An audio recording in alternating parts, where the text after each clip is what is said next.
j'aimerais bien que tu nous parles déjà un peu de ton expérience au niveau de l'apport en stratégie d'entreprise que tu as pu vivre. Comment toi tu as pu le vivre en fait?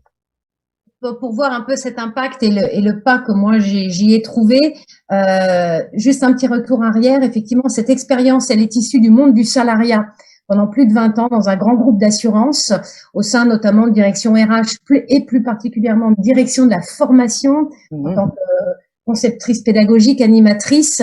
Donc c'est vrai que j'ai évolué dans ce monde du salariat et il y a 1 an et demi, je crée mon entreprise LibreSens. Voilà, spécialisée en accompagnement, en méthode de facilitation et de coaching. Et j'ai souhaité aussi développer une casquette continuer à cet engagement pédagogique au sein des apprenants avec cette casquette formatrice.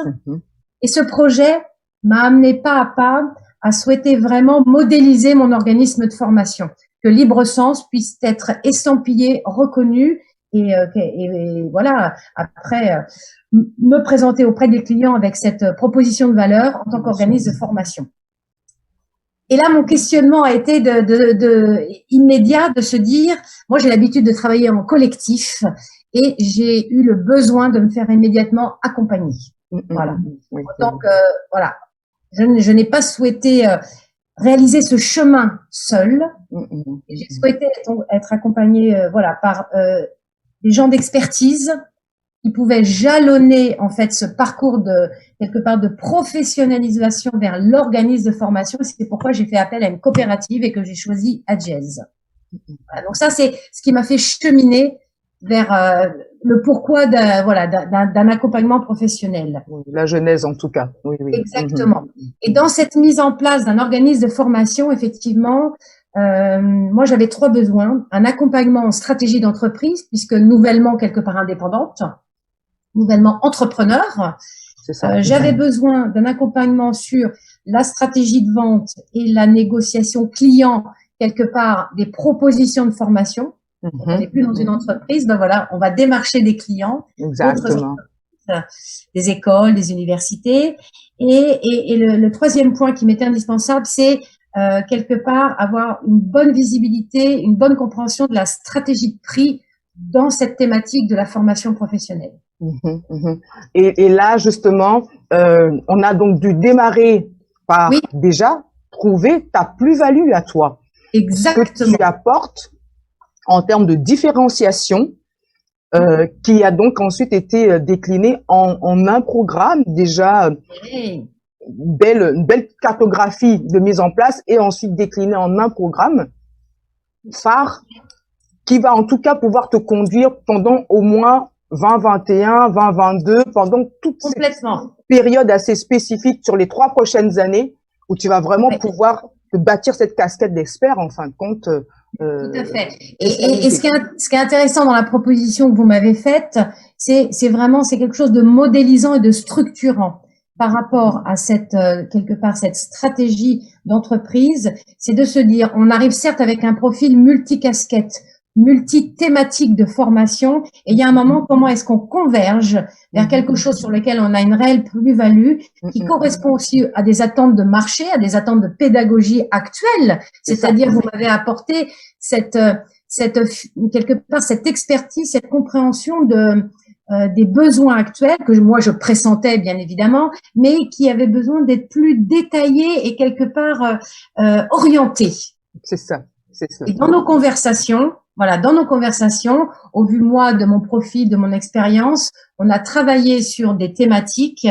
On en a pour l'instant quelque part mis de côté certaines et on a focusé sur un programme pédagogique que moi je peux implémenter dans différentes interventions, décliner auprès de différents clients selon le besoin. Bien évidemment, c'est pas du copier-coller, mais c'est un programme qui me permet d'avoir un programme chapeau.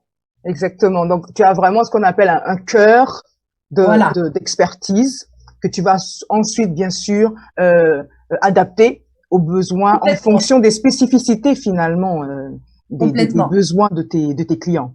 Tout à fait. Et ce cœur d'expertise qu'on a finalement que vous m'avez aidé à faire émerger, parce qu'il était en moi, mais quelque part, il avait besoin aussi de monter à la conscience, de se dire, c'est vraiment là où j'ai ma mission sur les quelques prochaines années. Et de le structurer, en fait. Voilà, de le structurer. Et c'est la facilitation de l'intelligence collective sur tout ce qui est l'intelligence collective à distance. Voilà. Dans des contextes de Covid, mais dans des contextes où on va manager de façon plus hybride, plus mixte entre du distanciel, des équipes en distanciel et des équipes finalement aussi en présentiel. Exact. Et comment le manager monte en compétence dans cette animation d'équipe pour maintenir l'engagement, la productivité, la performance. Juste top, juste top. Alors justement, donc toi tu as trouvé déjà, tu avais ce premier besoin et que tu as trouvé, et on va dire que la cerise sur le gâteau, ça a été aussi l'accompagnement en pricing et en négo client, en négo client quoi. Et ça je dirais que c'est la bonne surprise parce que quand on arrive à une expertise, ça nous envahit et en tant qu'entrepreneur, voilà, qui débute, qui se lance, c'est quelque chose qui nous parle moins, on est moins aguerri, on a même quelques craintes en se disant je n'ai pas l'expérience donc je vais pas être capable de bien modéliser ces thématiques-là.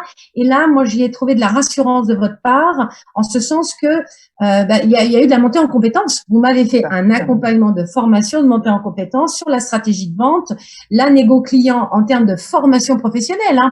Moi, j'ai d'autres prestations que je vends, mais vraiment là, en tant que formation professionnelle, comment ce monde interagit et comment on se positionne en benchmark. Exactement.